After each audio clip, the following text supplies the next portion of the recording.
Orang-orang yang seringkali istighfar dalam hidupnya, kemudian dia membiasakan itu, bukan cuma dijaga dari dosa-dosa yang kecil.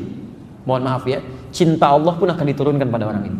Begitu Anda istighfari, itu sebelum dimintakan Allah bisa kabulkan kalau benar kebiasaan istighfar. Siapa yang istighfar, aku akan ampuni dosanya. Rumus cepatnya alhamdulillah. Ketika Anda banyak istighfar, itu yang dua pertama akan diberikan tanpa Anda minta, seketika diberikan. Faqul istaghfiru rabbakum innahu kana ghaffar. Maka aku katakan kepada kaumku ya, supaya mereka beristighfar kepada Allah, sungguh Allah Maha Pengampun segala dosa. Perhatikan, umatnya Nabi Nuh saat itu diajak untuk mendekat kepada Allah, beribadah. Ngajaknya bukan sekali dua kali Pak, 950 tahun. 950 tahun. Yang beriman cuma segelintir orang. Tapi yang bermasalah pada kolbunya itu luar biasa banyaknya. Bukan masalah fisik. Sehat-sehat zaman Nabi Nuh itu. Tapi karena hatinya bermasalah, Nuh kamu seperti orang gila, kalau nggak selesai kami lempari. Azab bisa datang, jangan begitu. Sekalian aja turunin azabnya sekarang. Jadi banyak hal yang bukan cuma ngajak berdebat, nantang azab Pak.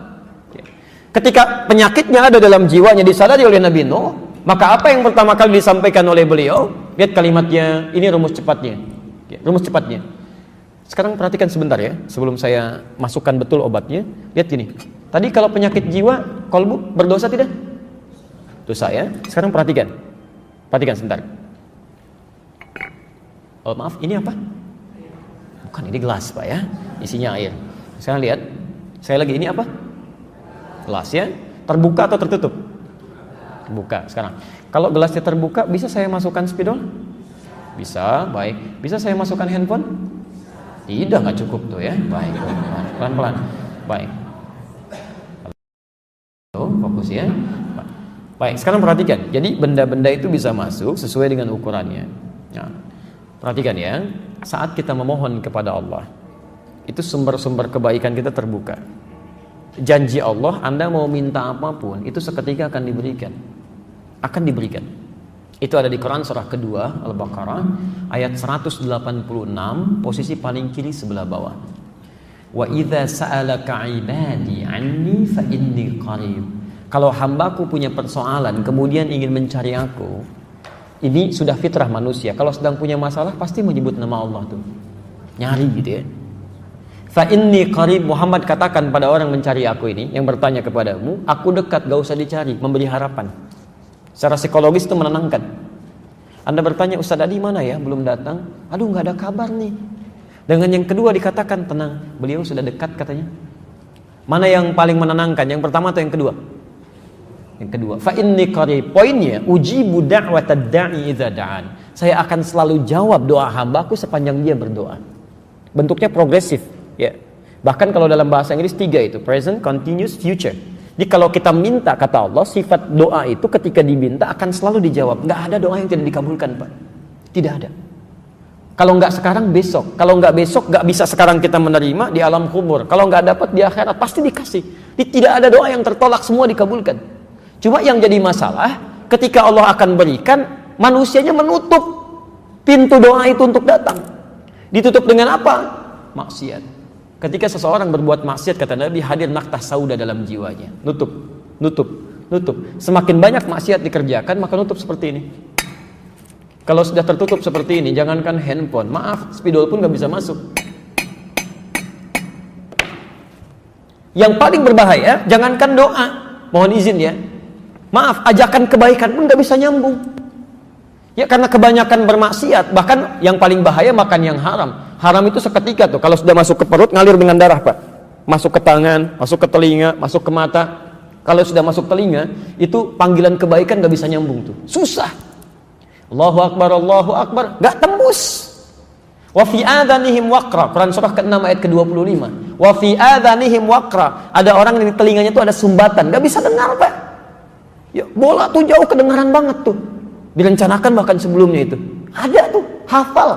Diketahui betul itu. Masya Allah. Tapi Isya lewat gitu kan. Maghrib gak dikerjakan, adzan gak kedengaran. Yang paling mulia, saat seseorang tidak bisa mendengar kebaikan dengan telinganya, itu Allah saking sayangnya pada hamba ini akan ditampakkan lewat matanya. Orang gak dengar adzan, gak mau dengar, tiba-tiba dihadirkan orang lewat. Masya Allah. Dari mulai orang dewasa sampai anak kecil.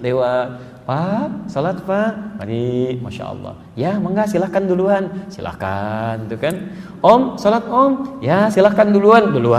Dia sendiri nggak salat. Susah gitu kan yang seperti ini. Masya Allah. Om, nggak tahu ke masjid Om? Enggak. Kalau surga nggak tahu, masjid aja nggak tahu, apalagi surga. Masya Allah. Ini orang seperti ini susah tuh, dilihatin di mata nggak bisa, dengar di telinga nggak bisa. Apa yang salah? Ini yang masuk tuh. Ada penyakit dalam jiwanya. Ya, makanya turun ayat Quran surah kedua ayat ke-7 itu, posisi paling kanan sebelah atas. Khatamallahu ala qulubihim. Awas tadi, penyakit kolbu itu di mana adanya? Di kolbu. Nggak mungkin penyakit kolbu adanya di yang lain. Di kolbu. Jamak kolbu tadi apa? Qulub.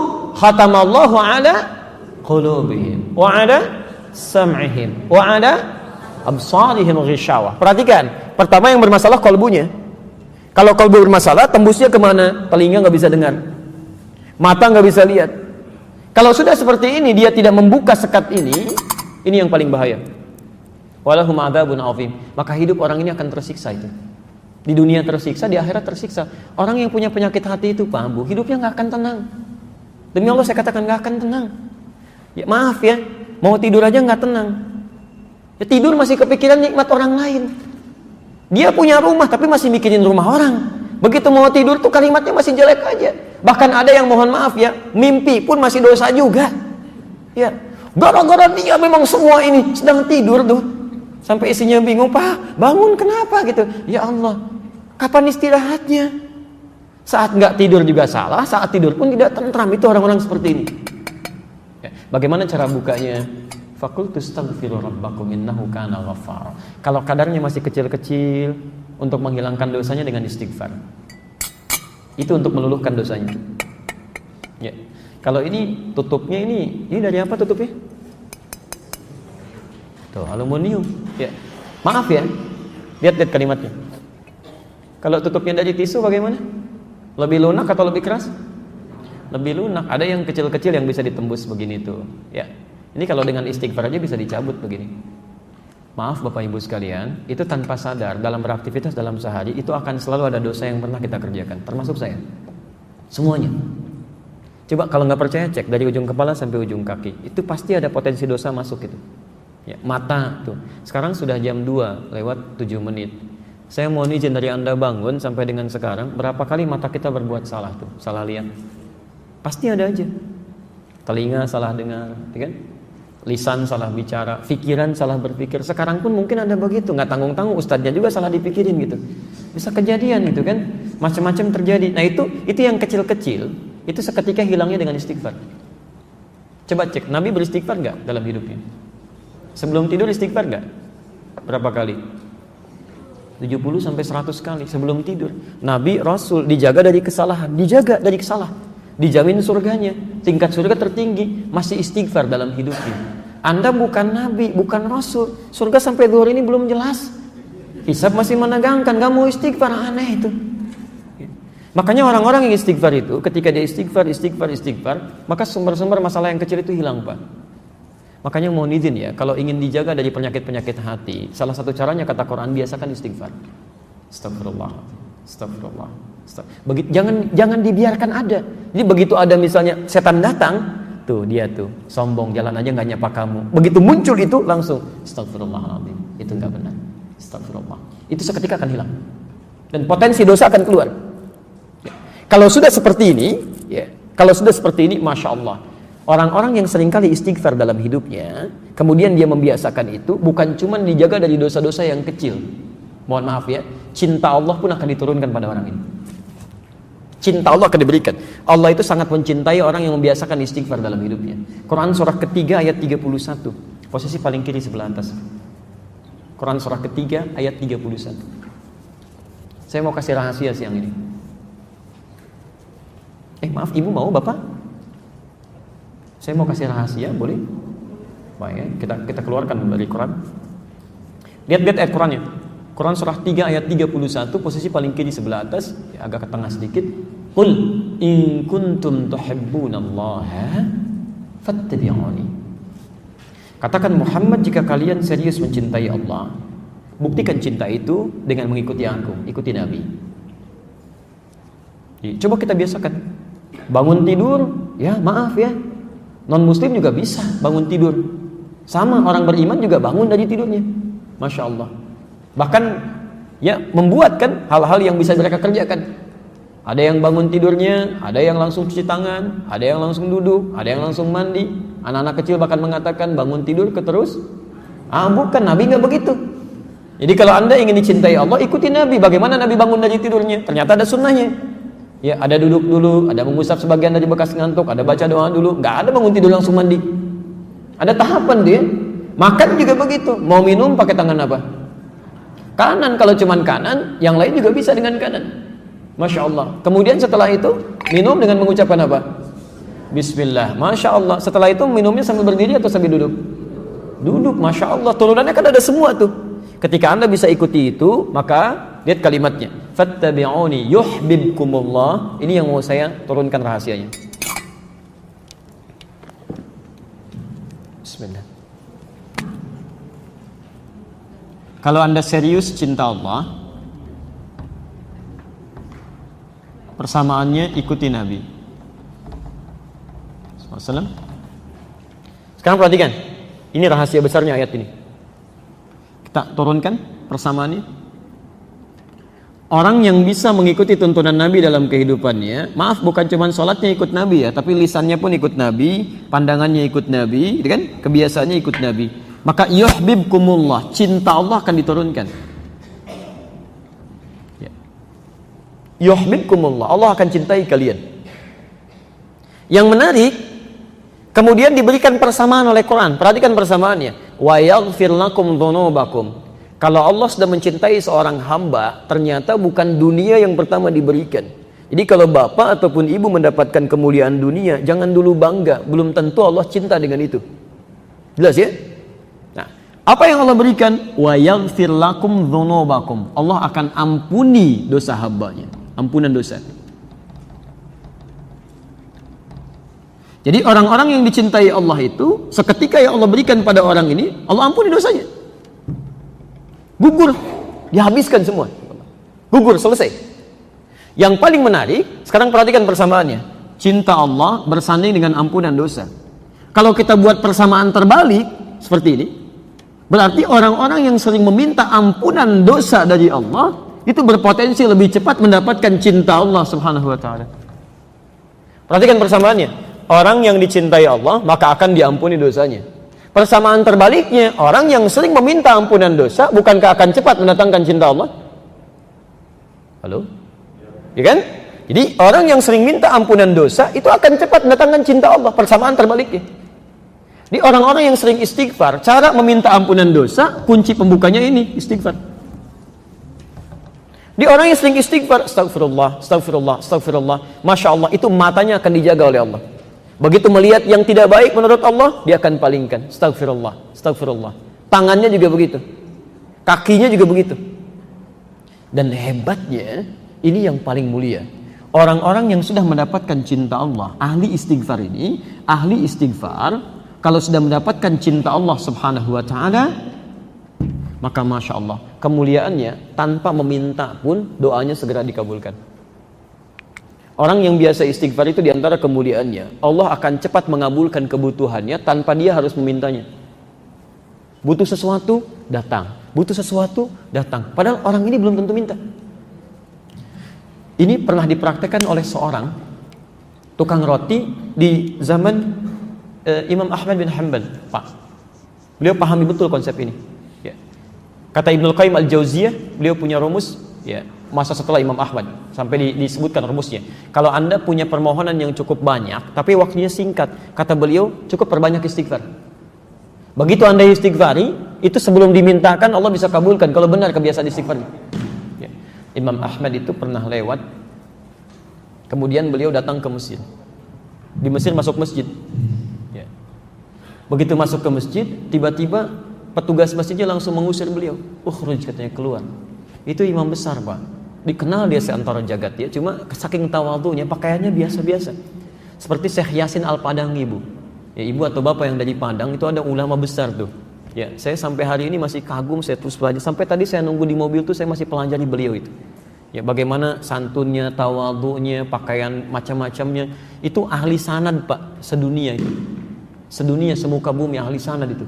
Ya, itu luar biasa, Masya Allah. Pakaian, tampilan sederhana, macam-macam. Jadi kalau Anda ke Mekah itu belum kenal pertama kali, mungkin nggak akan kenal kalau itu ulama besar tuh. Kadang-kadang orang tawaf beliau bawain air, zam-zam, setelah selesai dikasihin, duduk pakai sarung begini, pakai kaos, tapi muridnya ada yang dari Mesir, ada yang dari Mekah, ada yang dari macam-macam, itu luar biasa. Ya. Nah, yang paling menarik, Imam Ahmad itu sederhana luar biasa. Ini nggak tahu, ukhruj katanya, keluar. Imam Ahmad karena paham fikih, kata beliau, ana astarih qalilan, saya istirahat sebentar. La, barrah. Barrah itu sudah mulai kasar. Barrah. Kata Imam Ahmad, astari, da'ni astari. Enggak apa-apa, tolong perkenankan saya istirahat sebentar, saya capek katanya. Rawah enta, rawah. Okay. Rawah itu sudah lebih kasar lagi dari kata roh. Maksudnya, tolong keluar dari sini sekalian dengan roh-rohnya. Rohnya pun jangan ada di sini, keluar. Itu kalau Anda ke Mekah misalnya kan, atau ke tempat di Arab, ada orang mengatakan rawah enta, rawah. Itu tandanya lagi marah, Pak. Jangan senyum. Rawah. Itu musir, ya, musir itu, suruh pergi. Kalau bisa rohnya pun jangan di situ, pergi kata orang ini. Imam Ahmad keluar, kemudian di teras itu beliau juga sandaran, disuruh pergi lagi. Begitu keluar dari masjid, jalan beliau, singkatnya bertemu dengan makhbaz, tempat jualan roti. Ya, syar'i rati, menjual dengan syar'i. Ya, baik. Dia setiap datang orang lewat melihat, Masya Allah, kalimatnya bagus sekali. Imam Ahmad lewat dipanggil, Syekh istari hona, Syekh tolong istirahat di sini dulu, kelihatannya capek kan ya. Begitu bikin, perhatikan beda antara sari roti dengan syar'i roti. Yang ini setiap diaduk begini, astagfirullah, dibikin begini, astagfirullah, ini astagfirullah, selalu istighfar. Kata Imam Ahmad, ya Syekh, ma faidatu istighfarika? Apa faidahnya istighfar kamu itu? Imam Ahmad tahu, cuma ingin menguji ini, apa manfaatnya katanya. Perhatikan, wallahi demi Allah katanya, tidak pernah saya membiasakan istighfar ini kecuali Allah selalu mengabulkan doa-doa saya. Selalu mengabulkan doa-doa saya. Cuman wallahi cuman satu aja yang belum terkabul sampai hari ini. Mudah-mudahan Allah sebelum mengabulkannya sebelum saya wafat atau dia yang kembali pulang duluan. Apa itu kata Imam Ahmad? Wallahi saya bermohon kepada Allah supaya bisa dipertemukan dengan Imam Ahmad bin Hanbal sebelum saya meninggal atau beliau yang meninggal duluan. Kata Imam Ahmad, Allahu Akbar, rupanya saya diperjalankan ke Mesir ini, masuk ke rumah Allah sampai diminta keluar sampai ke sini gara-gara istighfar kamu ini katanya. Jadi bisa digerakkan gitu. Itu istighfar Pak, itu kemuliaannya luar biasa. Ya. Tapi tolong jangan lakukan itu kepada saya gitu. Anda bisa istighfar, Masya Allah. Makanya ahli surga itu, ahli surga yang biasa istighfar, surganya istimewa, bukan surga biasa. Itu ada di Quran surah ke-51 ayat 18. Lain Pak, bonusnya itu lain. Ya. Dia ditempatkan di taman surga. Ya. Taman surga itu kemuliaannya beda dengan surga biasa. Kalau Anda insya Allah masuk surga, kalau di surga biasa itu yang melayani pelayan surga, namanya wildanun mukhalladun. Ya, kalau laki-laki dilayani oleh bidadari surga, kalau perempuan oleh pangeran-pangeran surga, cantik dan gantengnya tak terlukiskan. Kata Nabi, nggak usah dibayangkan, mala ainun ra'at wala udhunun sami'at wala khatara 'ala qalbi bashar. Nggak pernah kelihatan oleh pandangan kita, nggak pernah terdengar oleh telinga, bahkan difikirkan pun nggak akan seperti itu. Itu masih kelas biasa. Tapi taman surga yang ngasih langsung semua Allah, tanpa perantara, kun fayakun ada, dan nggak perlu dibayangkan. Dan penghuni surga seperti ini, itu sebelum masuk ke surga pun sudah diperkenankan melihat Allah tanpa hijab. Ada di Quran surah 75 ayat 22 sampai 23, posisi paling kiri sebelah atas. Wujuhu yawma idzin nadhirah. Ada orang-orang yang Masya Allah, saat dia dihisab itu wajahnya berbinar gembira. Ya, padahal belum masuk surga. Ya, ila rabbiha nadhirah, karena bisa melihat Allah tanpa hijab langsung seketika. Ya, nggak usah dibayangkan, nggak boleh. Tapi ada seketika. Masya Allah, apa yang terjadi? Quran surah 51 dari ayat 15-nya. Nanti ketemu di ayat 18. Innal muttaqina fi jannatin wa 'uyun. Nah, sungguh ada sementara orang-orang takwa itu tempat tinggalnya di taman surga. Taman surga, Masya Allah. Kalau di Firdaus ya taman surga Firdaus ya. Indahnya luar biasa. Ada karakteristik yang bisa anda bumikan tuh nilainya dalam kehidupan orang di bumi. Akhidhina ma atahum rabbuhum. Ini syahidnya. Orang-orang ini itu akan langsung mengambil apapun di nikmat surganya, diberikan langsung oleh Allah. Gak ada perantara. Akhidina ma'atahum rabbuhum. Apa amalannya? Ini yang harus Anda turunkan ke muka bumi. Innahum kanu qabla dzalika muhsinin. Saat di muka bumi, saat di dunia, itu orang-orang ini muhsin, berbuat ihsan. Ya, kalau Anda ingin jadi penghuni di sini, turunkan karakteristiknya, kemudian tuangkan dalam kehidupan di bumi, Anda kerjakan itu. Apa amalannya? Kanu qalila minal laili ma yahja'un. Amalan pertama, dia terbiasa sedikit tidurnya. Itu bahasa Quran. Sedikit tidurnya. Di malam dia hidupkan dengan ibadah. Dia paham, ya, kalau malam itu lebih enak ibadahnya, akan lebih khusyuk. Quran surah 73 ayat yang ke-6, inna nasyi'atal laili hiya asyaddu wat'an wa aqwamu qila. Bangun malam itu akan enak menyentuh pada jiwa, lebih khusyuk. Makanya maaf ya, setan malam dengan setan siang itu beda apa? Lain. Shift-shiftan dia. Setan siang tuh biasa, nggak usah terlalu banyak tenaganya, tiup dikit udah pada nggak sholat tuh. Ya. Setan malam tuh tidak, dia paham, gangguannya tuh minim, nggak ada kebisingan, TV berhenti semua, nggak ada siaran macam-macam. Jadi ketika orang ini ibadah, konsentrasi khusyuknya akan lebih tinggi dibandingkan dengan siang. Maka dari itu banyak terjadi keanehan. Kalau ibu nggak percaya silahkan. Siang bu ya, masya Allah. Ya jangankan bangun, mau tidur aja susah. Tapi kalau malam, masya Allah. Begitu Anda bangun di pertengahan jam 1:30, jam 2 tuh ya. Padahal alarm sudah disusun 3 kali tuh. Alarm pertama mematikan alarm kedua. Alarm kedua matikan alarm ketiga. Alarm ketiga baru siap-siap. Kata Nabi itu setan membuat berat kepala tuh. Susah. Dan terjadi sesuatu yang tidak Anda bayangkan sebelumnya. Itu kan tiap hari bolak-balik tuh. Kamar mandi, meja makan, dapur. Biasa aja siang. Kok malam-malam jadi berubah? Awas loh ya. Kemarin sih enggak. Tapi malam ini di meja makan tuh putih. Rambutnya itu panjang. Dan nungguin kamu di situ. Jadi nggak jadi. Itu terjadi situasi itu. Ada kenikmatan gitu kan. Ya. Karena itu, karena ada perbedaan-perbedaan semacam ini, tidak mudah untuk bangun. Tapi orang ahli surga tidak. Amalan-amalan seperti ini, itu lain. Perhatikan, ahli taman surga itu qalila minal laili ma yahja'un. Dia atur tuh, tidurnya lebih cepat. Ba'da isya, dia nggak ada keperluan, langsung istirahat.